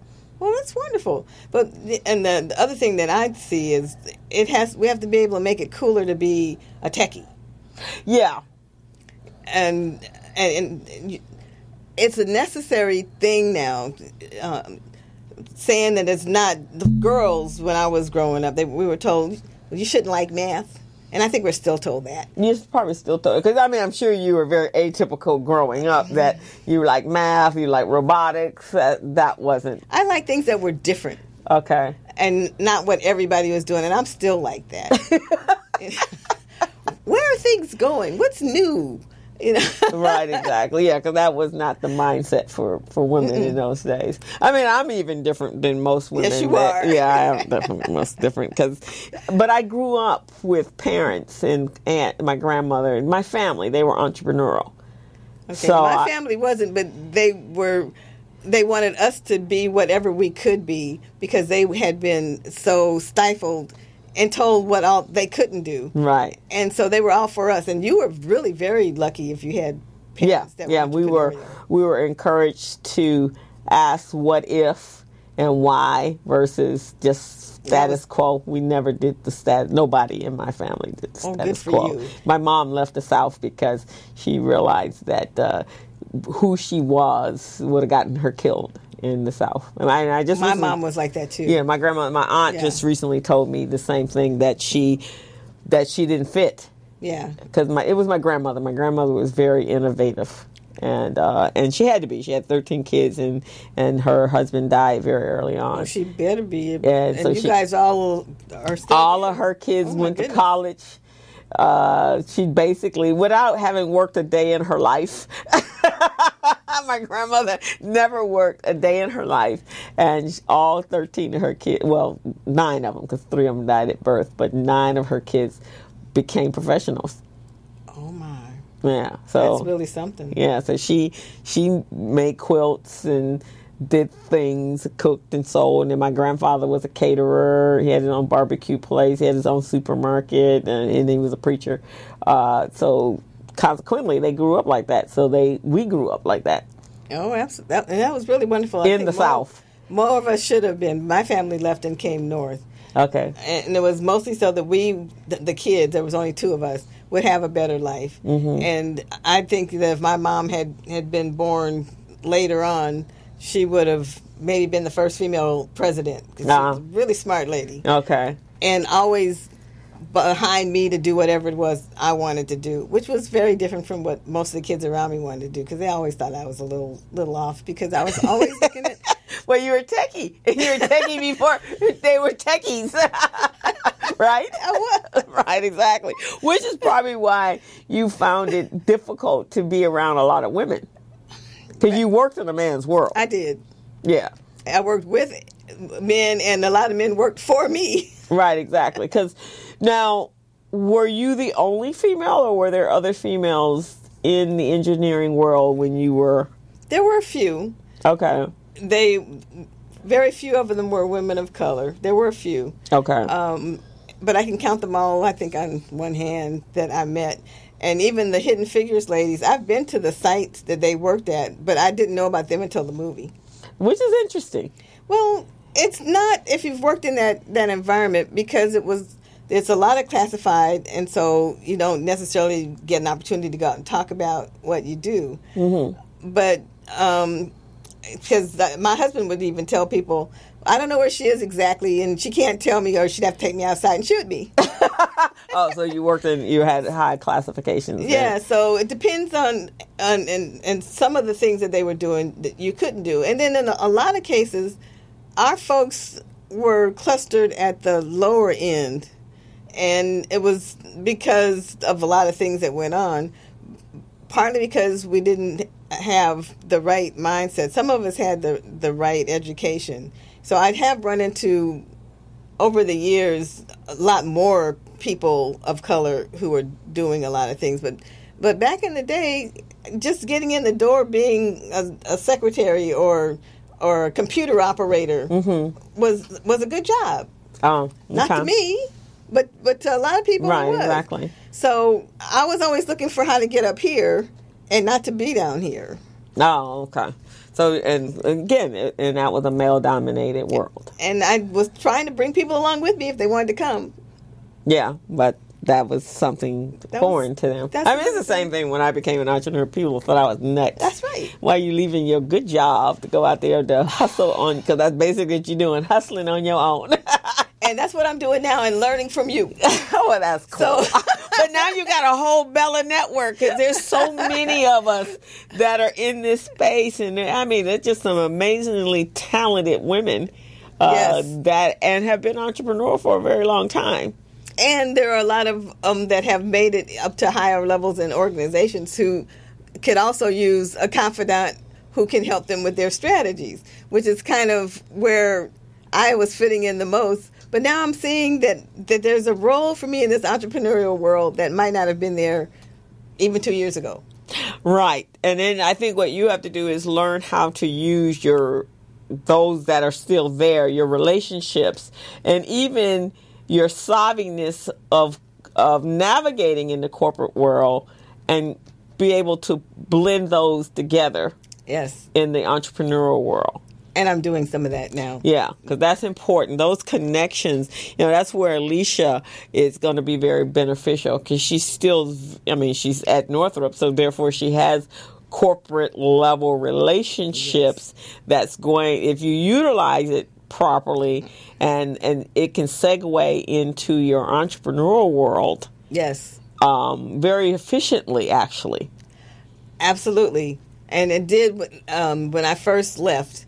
But you have to keep not only the relationships with those people. You have to the ones coming up behind them. That's right. Exactly. And those relationships are very, very important. And yes, I think that's an issue or a weakness that we have on how to always continue to build relationships from different parts of our world, because at some point they're going to be very beneficial for you. Absolutely. We all need to learn to build viable networks in lots of different arenas. Right, exactly. And be at the table. So Yes. when we come back from our last break, we're going to talk about how I utilize that. Okay. I had to learn that, and I had to learn that from a nonprofit standpoint. I don't know if I would have learned it for my for-profit if I had not been the co-director of Recycling Black Dollars. Okay. So we'll be right back. You're tuned into the Business Zone with Crystal and Gilbert, and we'll be back in a moment. Hello, meet Larry. Larry is a general contractor. Larry is very good at his craft, but Larry has a very tough time managing his paperwork because he is busy taking care of his clients' needs. Larry just cannot find his important business documents when needed. Larry is also being passed over for bid opportunities from prime contractors because he is perceived as not ready. He doesn't know where his business license, certifications, insurance, and other key corporate documents are located most of the time. Lucy owns an auto body and collision repair shop and has been using a business management and procurement assistance program called Small Biz Pro to keep her business organized, business ready, contract ready, and bank loan ready. Small Biz Pro is a 3-in-1 cloud-based business management, procurement, and market research assistance system designed to help businesses become business ready, contract ready, and bank loan ready. It also provides back-office operation solutions for small businesses. Lucy is able to stay ahead of her competitors because she uses Small Biz Pro to manage her business daily. Lucy just clicks on Small Biz Pro from her tablet, mobile phone, laptop, or any internet-accessible device for data retrieval, and she's got it. Lucy introduces Larry to Small Biz Pro, and now Larry is more organized and can now find all of his documents and new bid opportunities in seconds. Larry now saves $120 in labor costs for each missing or misplaced document. Just simply go to your web browser and log into smallbizpro.net and register today for a limited 30-day free trial offer. Services start as low as $1 per day. Let's put the competition out of business. Small Biz Pro. If you stay ready, you don't need to get ready. Register now at smallbizpro.net and begin saving money. Email info@smallbizpro.net or call 626-533-1186.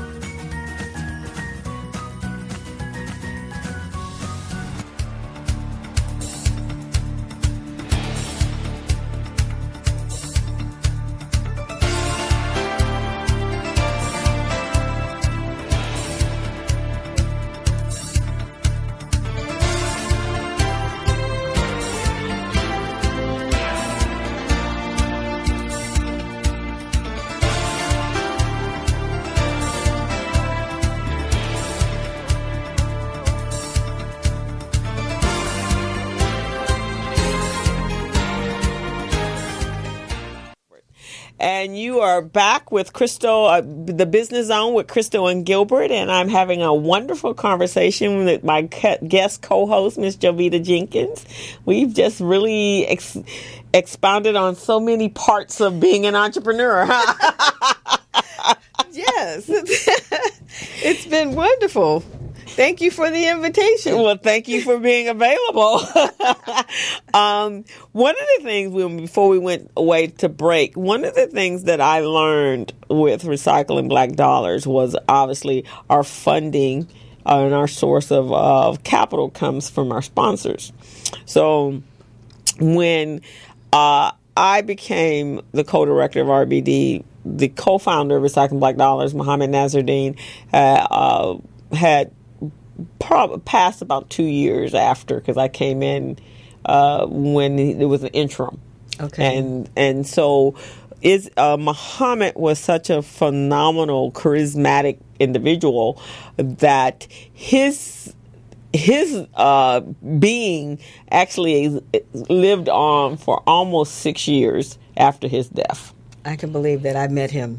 So very, very, very definitely a man beyond his years. Yes. And if he was alive today, it would be absolutely phenomenal to see him navigate through the waters, because I think he would be finally in a place where people understood what he was trying to achieve with Recycling Black Dollars. Okay.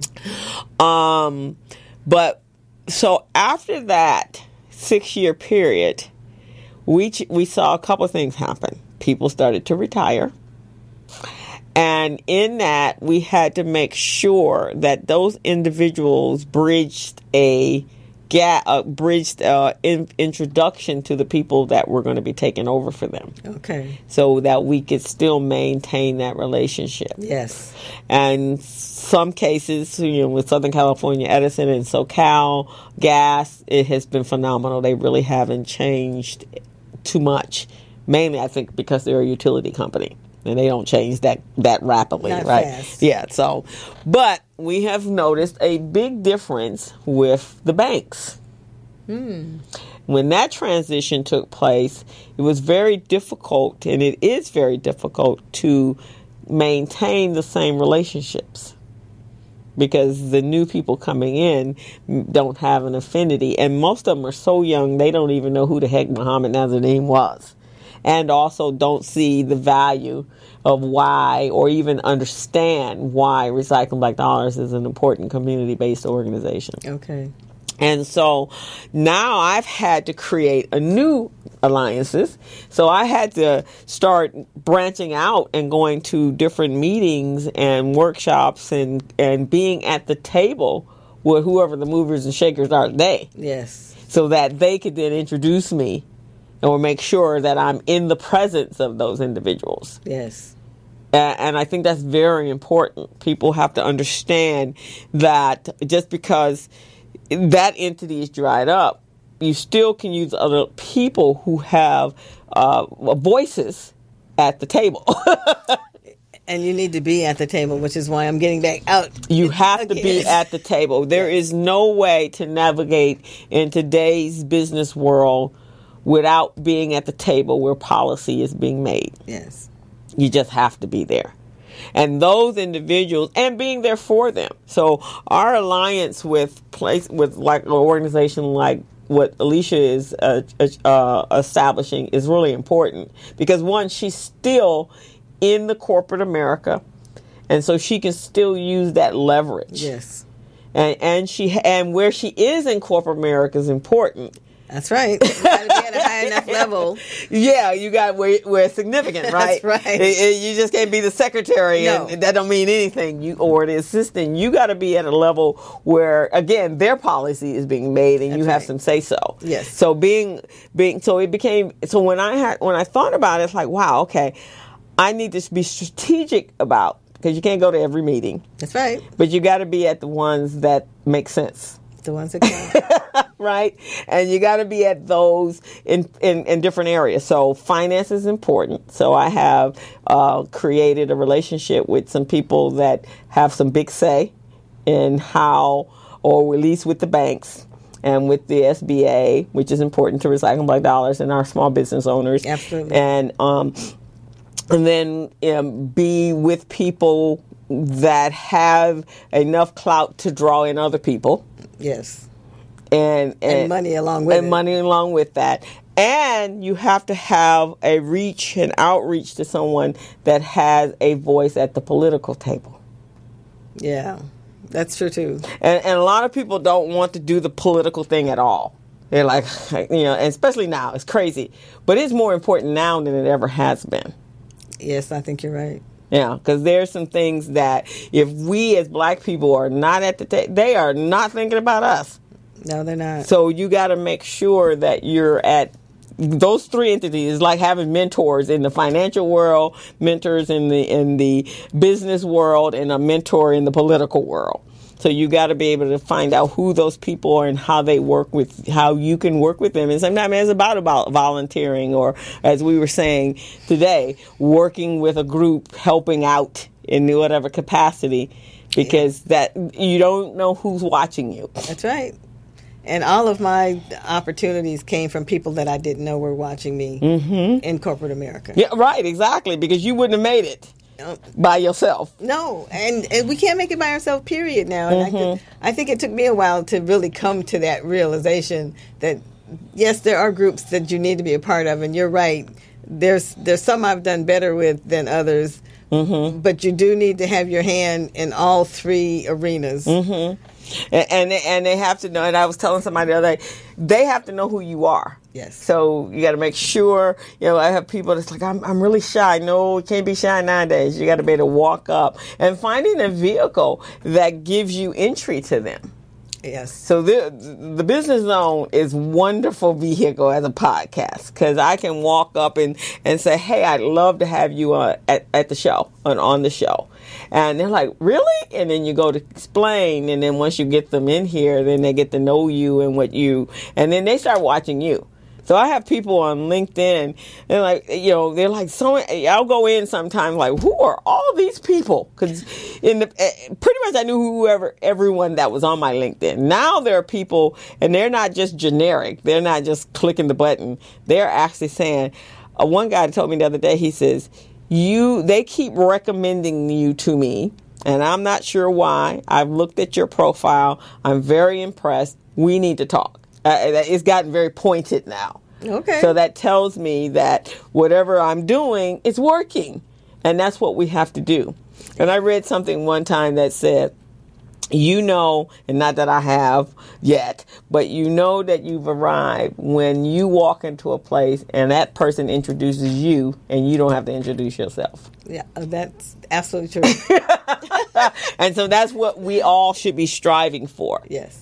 Is to make a presence and be good at and do whatever it takes to make sure that you're good at what you do and other people are recognizing that you're good at what you do. Yeah, and it really truly does start there. It sort of seems that we're being in a society now that says being mediocre is okay. Right. But it is not okay. It is not okay. So now when you come with skills and you're excellent at what you do, and George Fraser says this, he says, we are not in a place where we can afford to be mediocre. That's right. We have to exceed more now than we ever have. And we've always had to be better than the person next to us who might have the same skills in order to get even the semblance of a good opportunity. Right, exactly. And that has not gone away. It's not changed at all. But we can be lulled in thinking, just if we look at number 45 and this whole entourage of lunatics and basket of deplorables that are there, these are the most deplorable people you've seen on earth, and they're not even very smart. That's right. Because it doesn't take much to think through stuff. But critical thinking seems to be a valuable commodity nowadays. It's like gold. It's not being taught in schools, and we used to. Critical thinking used to be important, and it still is. But it is not one of the things that we're being taught. We're being taught to check a box, and pass a test, but not how to think, or ask why. That's right. Why is this the case? So let me go do some research. And we're in a better position now than we have been in the past because we have a resource at our fingertip that if something seems off, a little skew, like, that doesn't make any sense to me. And you can go Google it and you can find whatever the heck you want. You can learn anything you want on YouTube. Yes, you can. So it's not, we can't even say we can be dumb nowadays because if you want to learn how to do it, you probably can build robotics. I mean, they do. They build bombs off of YouTube. So you can do whatever you want and not even have to step inside of a higher education building if you choose to. That is true. Right? And not only that, it used to be that we could be kept in the dark because we didn't read things all that much and we didn't have access to the information. Now, everything is instantaneous. It's out there. The information comes to you. Even if you're not looking for, or, the people who have never read a newspaper, right? But Google, you open up and you go to search in your Google, and the first thing you're going to get is a highlight of whatever's going on in today's world. That's right. And so you don't have no choice. and then in between that, you have your technology world going, okay, and you need to know about the new Note phone, and let's see all the reviews, and it does this, and we got this, and that's for everything that's out there. That's right. So there is really no excuse for lack of critical thinking. Because it's already there it's handed to you. Where, what did the girlfriend of mine say the other day? Oh no, my aunt said it. She goes, Remember encyclopedias when you had to flip through, but she was wanting to look at something and she was like, I really miss a good encyclopedia. I said, why? Just go Google it. Well, I used to have a really good set of encyclopedias.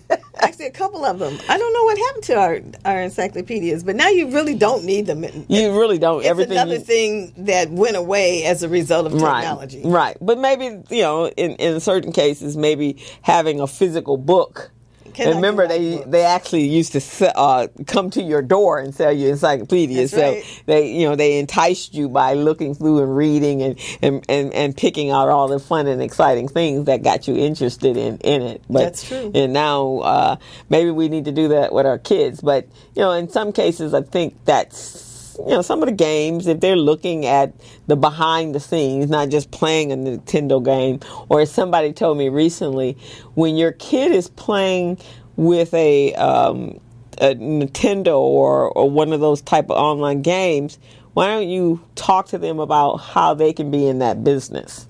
And how they actually can create the game, not just play it. Right. And what's the technology behind the system that's actually showing this game. Right. How do we get into that world where we are helping to create what you're looking at and not just looking at it? Right, exactly. So now, instead of fighting it, let's see how we can teach and then that would be teaching STEM.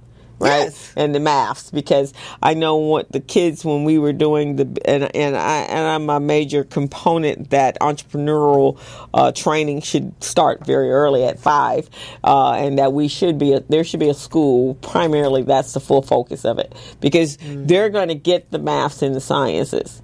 Because if some of the kids this summer realized that, wow, if I created a facial cream and when we go to price it, they got to understand the fractions, right? They got to understand how many ingredients go in with a teaspoon. And one of the little kids said, wow, we're using the math. But you do. That's in right. business. And my husband has always said that we need to change the way we teach math so that people understand what it's for and why am I learning this equation and what is the purpose of it. And we don't do enough of that. But with the new math, I think they purposely wanted to make the children stupid, because the new math, is interesting. If you wrote down here 105 plus 2,000, whatever, you can no longer just add it up like this. It's broke. You almost have to do 10 plus 5, and this is for real. Okay. Equals 15, and then 20 plus, say if that was 225, is this, and then you add these numbers up. I don't even know where that came from, but that's what the new math is. Okay, I have a degree, 2 degrees in it, and I'm still into the old math. Well, the old math works. To learn how. I don't know why, and the parents can't help. I'm tied up. The parents can't help, but I don't even understand why you have to break this number up in order to add it with this number. That makes no sense. I'll have to check that out. Go in and look at new math and see, and that's what our children are being taught. Okay. And that's some of that core program is, but it has made it very difficult they really don't like math now. Okay. Because what is this nonsense? Instead of adding 105 to 225, you got to add 10 plus 5 to get to 15. And then 20 plus 25, and then you get that number, and then you add that number up. Well, maybe they're trying to make the numbers that you work with smaller. But I'm gonna look that up. Yeah, look up new math. You made me curious. Yeah, it's even newer. When I saw that, and in fact, somebody put it up.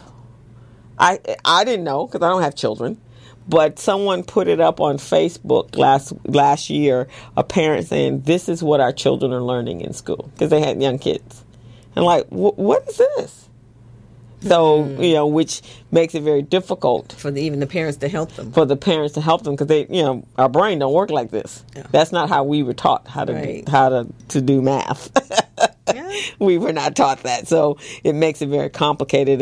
And math can be a lot of fun if you're using it, the way we learned it. And it also it's very challenging to a lot of people, and we have been desensitized to being good at it.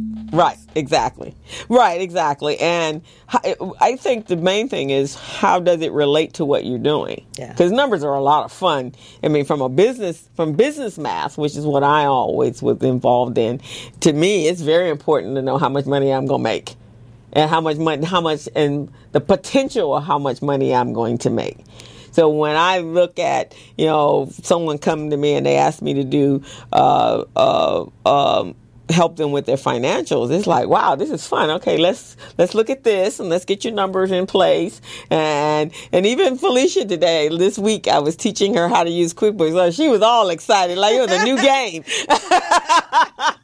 She's like, oh, I got this, and I'll get to know this, and that's how we look at numbers. It tells you the story of your business, or it can tell the story of your business if you understand what you do with it. If you're understanding what you're doing with it. But yeah, she was all excited. So we got about 9 minutes left. Okay. Of the show. So we're going to, I'm going to let you guys know more detail about the Women's Leadership Conference, which is November 3rd through the 5th. And it is creating connections and building bridges together. And this is presented by the Bella Network, which is behind every successful woman is a tribe of other successful women who have her back. And that's what the Bellas are about. And so we want you guys to come on out. So you can go to thebellaNetwork.com and get more information. The conference is going to be held at the Hilton Garden Inn in El Segundo. It's going to be an amazing 3 days. There's going to be some great coaches that's going to share their skills and their wisdom with you to help you grow your business. Let's see what else we got going on. Next Tuesday, September 12th, a week from Tuesday, September 12th, is the Recycling Black Dollars Breakfast Mixer, which will be hosted at Denny's on Crenshaw and Coliseum. Come out, network. We have as our guest Mr. Brian Grant, who is the VP of Communication Development for City National Bank, actually. So come on out. There's another event coming up. It's called the Purple Purses, I think. And that is going to be, there's a couple of things. So let me pull up some events here. There's a lot of women events going on nowadays. Yeah, there are. Yeah, I was at an event last week. I was invited to come out, and it was the Boss Ladies. And it was also a networking group, very similar. This young lady left corporate America, and she started her business 8 years ago. Okay. And it's a networking and membership organization. And so the focus was on finances and women rethinking how they manage their finances and investments. And there's a couple of financial wizards there. Prudential was there. Okay. Mm-hmm. So that was pretty cool. And there's some others coming up. So there's let me see here. Let me go. And last week was Women in Wonder Women in Tech. Yeah, that you did that, didn't you? I was not able to go this time, but I knew it was going on, and I'm a firm advocate for what they were trying to do. Okay. This weekend, for the holiday weekend, the 9th annual Leimert Park Village Heritage Festival is going to be at Leimert Park. That's September 2nd through the 5th. I think that's that annual holiday, what used to be the African Marketplace. Oh, okay. So that's going on. What else is happening? Soulful Sundays is going to be here on October 1st. That's a Sunday afternoon of soul and jazz and salsa. And I was trying to find the purses, but I don't see it. So I'll bring it up. I think it's in October, so we'll talk about that then. But there's a lot of great things happening in LA, so get connected. There are a lot of organizations with black women gathering together to make some stuff happen. Well, that's good, because we need to make some stuff happen. I think so. And so I think from a young level to an older, to a corporate, to business, in every aspect. From a health, if we would all stop working in silos and work together, boy, we would make a major difference in this city and all over the country and the world, actually. I agree. Yeah, I think it's going to be the women that's going to make some changes, because right now some of the men are really quite silly. I don't know what's happening with them, but I don't think we're going to get to wherever we need to be with them right at the present moment. Yeah, I can agree with that. So is there anything you want to leave our audience with besides the fact that Jovita Jennings is back? Well, I'm back. I'm open for business. Okay. I'm looking for clients and for speaking opportunities. And you can always go and get my book. Okay. Get Out of Your Own Way, Create the Next Chapter of Your Life. And keep in mind that we all need to be a little more connected than we've been in the past, starting with me. Okay. Because I was the quintessential loner. and that don't really get you far nowadays, right? That doesn't work. And I am so happy to have found a couple of outlets of wonderful women who are movers and shakers and making things happen, like the Bella Network and like the Anita Borg Society, because I'm also part of that. Okay. And just to see women finally raising up and helping each other and not being like the crabs in the barrel pulling each other down. Yeah. And I would assume that's because, we're basically the nurturers, and we got to leave this planet in a better place than for our children and children that are connected to us, and we don't have our own. And yes. I think that's probably where that's coming from. So that's fantastic. I also see a place where you can share a lot of, like we talked earlier, a lot of your wonderful wisdom with young women that are coming up in corporate America. So we have to see how we can get you in front of them. Oh, I would love that, because I have a couple of speeches, or we can put together some programs that really address the kinds of issues that we are facing. Because one of the things I always hate when I see women talking is, I don't know if this is right, but we take the sting out of what we're going to say and we don't want to be aggressive, but we also don't want to tell people, you don't have to listen to me because I don't know what I'm talking about. Right, exactly. Yeah, that's the mediocre road. And just standing and clapping yourself or patting yourself on the back for your accomplishments, which is very, very important. And I think that would be great. Have you thought about putting together a TED Talk? Because you know they have the TEDx's, which is the local branch ones. Right. You should really, I think you have to be submitted, so I can submit you. I think you would be good, especially talking about technology. Oh, submit me, because I'm also a Toastmaster. I just ended my stint as an area director, and this year I intend to come out of this with a DTM, which is a Distinguished Toastmaster, which is the highest thing that you can get. So yes, I'm open to that. Okay, all righty. So let's talk about that, because I think you would be excellent in creating, and that would actually expand your brand. Yes, it would. If you did a TED Talk. But if we can get you now, I think the road through to get to the big TED Talk stage is to go through the TEDx stage, and there's a couple of them here in Los Angeles. Okay. In fact, I met a young lady yesterday that did a TEDx at the City Club that Alicia knows. Her name is Jana Koch. She does imaging and coloring. She's a stylist. Okay. So yeah, I think that would be a great platform for you. Ooh. I know, yes, huh? Absolutely. Yeah, so let's see how we can get you into, because you are an excellent speaker, and I think you have a lot of knowledge that could be disseminated in TED Talks. They're very expansive. Yes, they are. Yeah.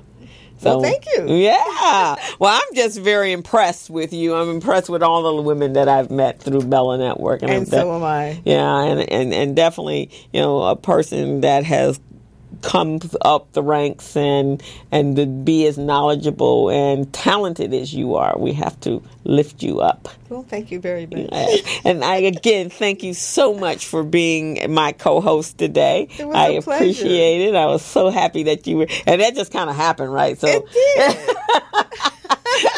Because I hadn't even thought of it, and I don't know. I just made an assumption that you were busy today, so I didn't even ask. But I am happy that we got onto our conversation, and she was available, and it's been a great afternoon. It's been wonderful. Thank you. Thank you. So we are going to tune out for today, and we will see you again next Friday afternoon for the Business Zone with Crystal and Gilbert. So have a great weekend. Be safe. Have a happy holiday, and try to stay cool.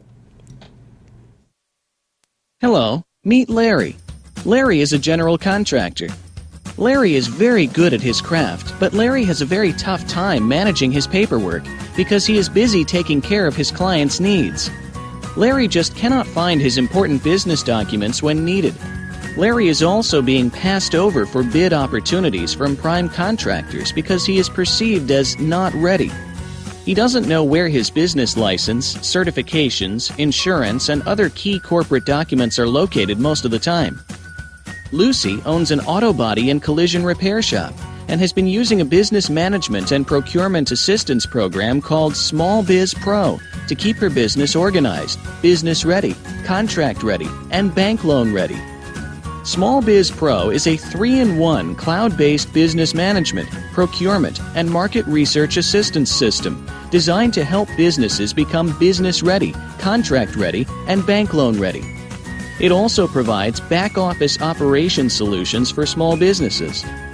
Lucy is able to stay ahead of her competitors because she uses Small Biz Pro to manage her business daily. Lucy just clicks on Small Biz Pro from her tablet, mobile phone, laptop, or any internet-accessible device for data retrieval, and she's got it. Lucy introduces Larry to Small Biz Pro, and now Larry is more organized and can now find all of his documents and new bid opportunities in seconds. Larry now saves $120 in labor costs for each missing or misplaced document. Just simply go to your web browser and log into smallbizpro.net and register today for a limited 30-day free trial offer. Services start as low as $1 per day. Let's put the competition out of business. Small Biz Pro. If you stay ready, you don't need to get ready. Register now at smallbizpro.net and begin saving money. Email info@smallbizpro.net or call 626-533-1186.